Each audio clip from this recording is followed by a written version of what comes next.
नमस्कार, न्यूज़ 11 भारत के इस डिजिटल प्लेटफॉर्म में आपका स्वागत है।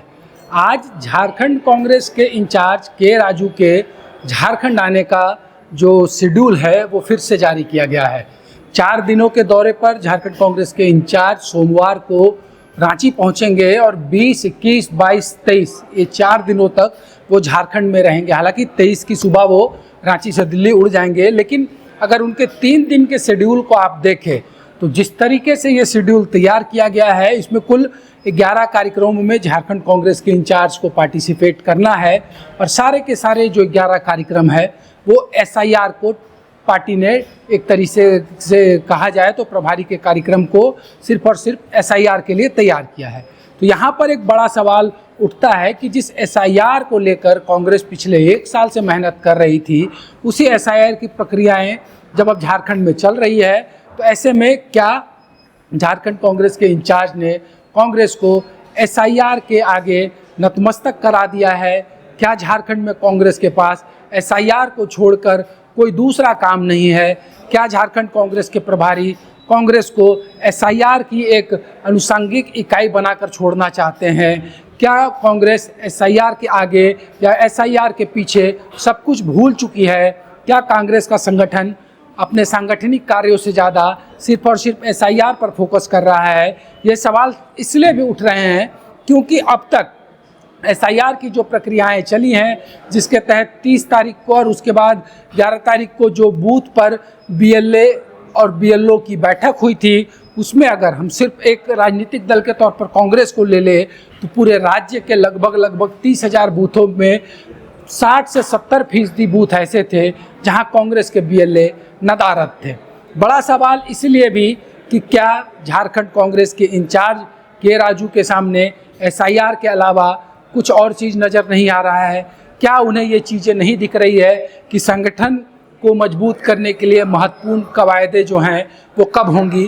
क्योंकि 3 मई को झारखंड कांग्रेस की नई कमेटी के गठन के बाद आज 18 जुलाई है और 18 जुलाई तक एक बार भी जेपीसीसी की विस्तारित या फिर एग्जीक्यूटिव कमेटी की बैठक आहूत नहीं की जा सकी है। इससे पहले ये चीज़ें टलती थी क्योंकि प्रभारी बीमार थे, प्रभारी के लिगामेंट में प्रॉब्लम आया था। उसके बाद ये चीज़ें आई कि नहीं, जब प्रभारी आएंगे तो नई सिरे से तमाम बैठकें होंगी। बैठकें कुछ हुई भी ज़रूर, लेकिन वो राज्यसभा चुनाव के लिए थी, उससे सांगठनिक विस्तार का कोई बहुत मतलब नहीं था। राज्यसभा चुनाव को भी बीते आज ठीक 1 महीने हो गए हैं। 18 जून को राज्यसभा चुनाव हुए थे। उसका परिणाम जब आया था तो संख्या होने के बावजूद कांग्रेस के उम्मीदवार, जो कि राष्ट्रीय अध्यक्ष मल्लिकार्जुन खड़गे के करीबी थे प्रणव झा, उनकी करारी हार हुई थी। उस हार के बाद प्रभारी का जो एक बयान आया, जिसके बाद उनका काफ़ी विरोध गठबंधन के सहयोगी राजद और सीपीआई-एमएल ने किया था। उन्होंने कई गंभीर आरोप लगाते हुए प्रभारी पर झोला राजनीति की भी बात कही थी। तो उसके बाद ये चीज़ें आई कि संभवतः इस हार को, क्योंकि ये हार इसलिए भी बड़ा उस वक्त हो चुका था कि कांग्रेस नेशनल प्रेसिडेंट के सबसे करीबी व्यक्ति को हार मिली थी और एक चर्चा हुई थी कि इस हार की समीक्षा होगी। लेकिन आज 30 दिन बीत गए हैं, कांग्रेस उस हार को भूलकर अपने उस संख्या के बावजूद मिली गठबंधन के अंदर भीतर घात को दबाकर आगे बढ़ रही है और आगे बढ़कर अटक जा रही है एसआईआर पर। एसआईआर बहुत ज़रूरी है किसी भी राजनीतिक दल के लिए, लेकिन संख्या और जो चीज़ें बूथ पर देखने को मिल रही है, उसके बाद ये सवाल खड़े जरूर होते हैं कि आखिर एसआईआर पे पार्टी की पूरी ताकत झोंक कर कांग्रेस के प्रभारी के राजू झारखंड में कांग्रेस से करवाना क्या चाहते हैं? क्योंकि बूथ पर पार्टी के बीएलए नहीं है। कई ऐसे विधानसभा की सीटें हैं जहां पर आज भी बीएलए 2 के नाम पर खानापूर्ति की गई है। तो इसलिए ये बड़ा सवाल उठता है। अब आप इस 4 दिवसीय दौरे को देखें तो 11 बैठकों में वो मंत्रियों के साथ अलग बैठक करेंगे एसआईआर के मुद्दे पे, वो पार्टी के प्रवक्ताओं के साथ अलग से बैठक करेंगे एसआईआर के मुद्दे पे, वो कैंपेन कमेटी के साथ बैठक करेंगे एसआईआर के मुद्दे पे, वो प्रदेश के वाइस प्रेसिडेंट और लोकसभा के प्रभारियों के साथ बैठक करेंगे एसआईआर के मुद्दे पे, वो प्रेस कॉन्फ्रेंस करेंगे एसआईआर के मुद्दे पे, वो चुनाव आयोग के दफ्तर जाएंगे एसआईआर के मुद्दे पे। यानी कि जो अन्य महत्वपूर्ण कड़ियाँ पार्टी के अंदर हैं, जिसका इंतजार पार्टी के कार्यकर्ता और नेता कर रहे हैं, चाहे बात करें आप 20 सूत्री की कमेटी के कार्यकाल का समाप्त हुए लगभग 1 साल होने को है, लेकिन अब तक 20 सूत्री पर प्रभारी का फोकस नहीं है। ये वो 20 सूत्री है जहां पर प्रखंड से लेकर जिला स्तर के कार्यकर्ता एडजस्ट होते हैं और तकरीबन 200 से 300 से ज़्यादा कांग्रेसियों को पिछली बार भी 20 सूत्री की कमेटियों में जगह मिली थी। बोर्ड निगम आयोग खाली होने लगे हैं। आवास बोर्ड का कार्यकाल पूरा हो चुका है, गो सेवा आयोग का कार्यकाल पूरा हो चुका है, युवा आयोग जैसे महत्वपूर्ण आयोग का कार्यकाल पूरा हो चुका है। राज्य में कोऑर्डिनेशन कमेटी 26 नवंबर 2025 से रिक्त पड़ी है, लेकिन इस तरफ प्रभारी का फोकस नहीं है। प्रभारी फोकस कर रहे हैं SIR पर, जो पार्टी के अंदर आज पूरे दिन चर्चा रही। कई लोगों से जब बातचीत हुई तो प्रभारी के शेड्यूल को देखकर वो अपना सर पीट रहे हैं कि झारखंड कांग्रेस के प्रभारी सिर्फ SIR के पीछे क्यों भाग रहे हैं, क्योंकि SIR की प्रक्रिया समाप्त होने के बाद इसका कोई लाभ ना तो संगठन को मिलेगा, ना ही इसका कोई लाभ आने वाले समय में चुनाव के वक्त पार्टी को मिलेगा। ये सीधा सीधा जो झारखंड में भी अभी देखने को मिल रहा है कि SIR की प्रक्रिया में अगर कोई सबसे बेहतरीन काम कर रहा है वो तो सरकार के द्वारा अपॉइंटेड, चुनाव आयोग के द्वारा अपॉइंटेड जो BLO हैं, बूथ लेवल ऑफिसर, वो कर रहे हैं। राजनीतिक दलों की भागीदारी इसमें बहुत कम देखने को मिल रही है।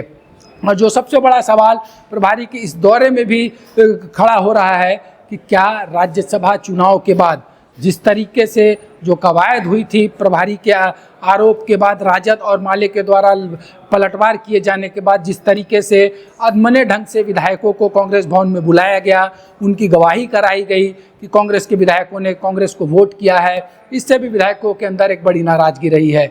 पार्टी के कई वरिष्ठ नेता ये कह रहे हैं कि कांग्रेस झारखंड में गठबंधन की राजनीति करते करते सरकार के आगे सरेंडर कर चुकी है। वित्त मंत्री का इतना बड़ा मुद्दा राज्य में चल रहा है, इस पर प्रभारी का फोकस नहीं है।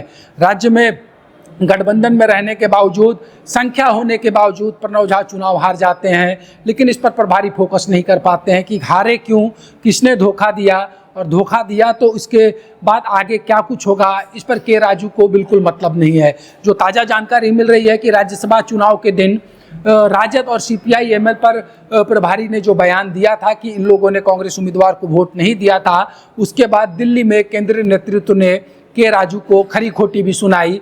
ये भी एक बड़ी वजह मानी जा रही है कि राज्यसभा के चुनाव को कहीं ना कहीं पर्दे के पीछे जो परिणाम आया उसको दबाना कांग्रेस के प्रभारी चाहते हैं। लेकिन झारखंड में यकीन मानिए कांग्रेस का एक एक वर्कर और एक एक नेता चाहता है कि इस हार की समीक्षा हो कि आखिर गठबंधन में रहने के बावजूद कांग्रेस आखिर कैसे हार गई।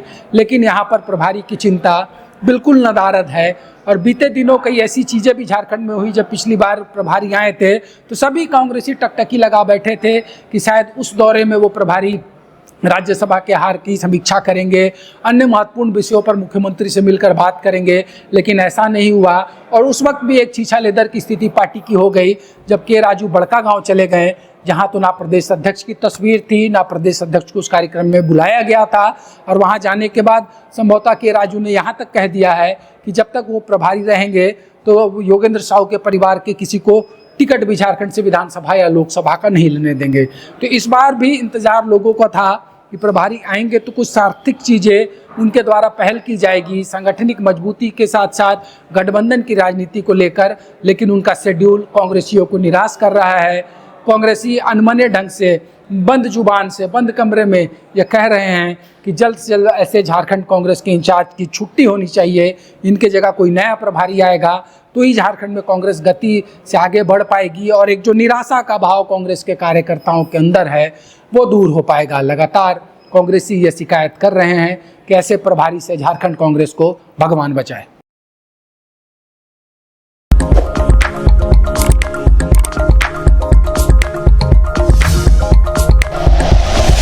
Like and share videos, subscribe करें हमारा चैनल और प्रेस करें बेल आइकॉन। News 11 भारत, सच है तो दिखेगा।